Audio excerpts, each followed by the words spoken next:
2024 we want to do the Munyonyo Festival. Okay. Tugenda kola Munyonyo Festival. Okay. Yeah, 2024. That's it. Ebintu bitabuusa maaso.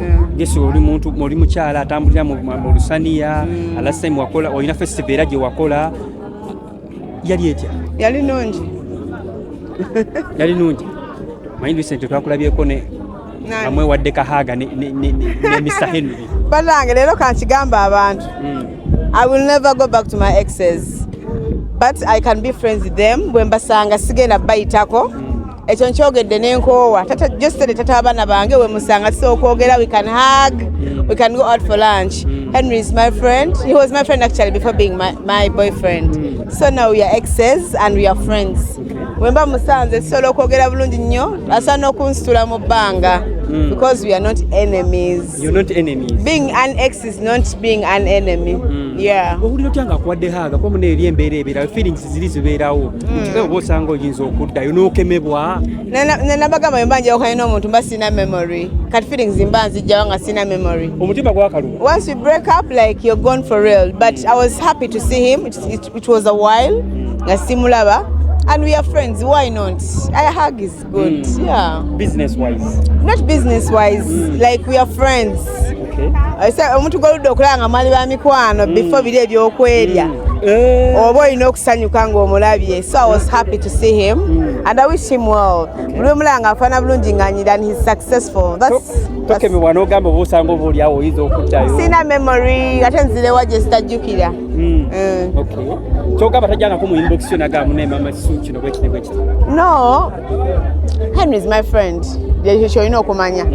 Era Ibra taddamu kumbuuza bintu bya Henry ne George legusembayo nkugambe bakwano bange bwe mba mbasanze basobola bahaginga basobola ogera nabo ku lunch basobola okola benona kyenjagala nabo kubanga bakyali bange. Omanyi omukyala gwe wali obaddeko naye mu bikolwa by'omukwano ebiseera ebisinga otuuka ekisa n'ogamba oba osanga oli ava beside ono gwe mulina naye omwana naye omuntu gwe wali obaddeko naye mu kikolwa ky'omukwano feelings ziri zirina engeri gye maybe feelings so okujja ng'oli desperate. Nekati nze still desperate. I'm contented with me and I wish them well. So tewali kyamaanyi. Mama isi tukwagala nnyo wadde olina ensonga z'otagala twogereko eza Daddy Sue ne Hindu oyo. Mwapangudde ki? Yanobye. Kati mukyamugamba nze ndi awo kuddangayo wa Jostede buli ssaawa Hindu wanoba nga nzirayo. Banaye temunsuula nnyo levo. Temundibya nze musobola wa mundeke bannange temundibya. I am a woman who is happy, who is living her life.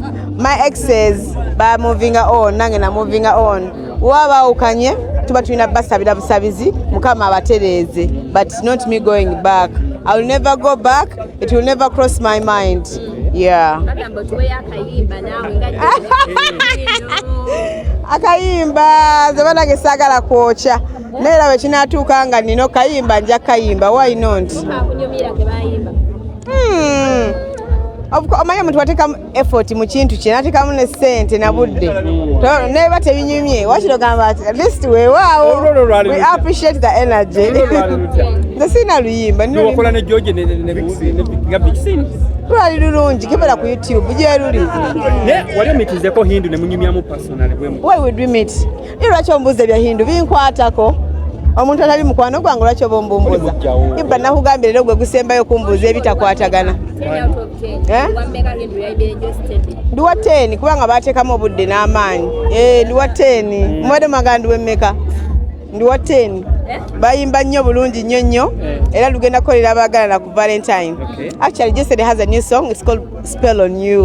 Yes.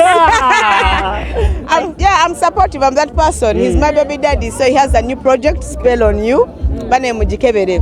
And we are here for Lydia Jasmine as well. Banange, first March. Let us support Lydia Jasmine. She has been supportive all along. But enough to mwagire this time. Let her shine. It's her time. Yeah. Thank you. Thank you too. Hey, Valentine is coming and I don't have a boyfriend. Nchali single nchanonya. Kubanga boyfriend njagala amalayo. Sagala bampale nyola miguwa. So wenafuna amalayo era nja muba kuba. Bye bye.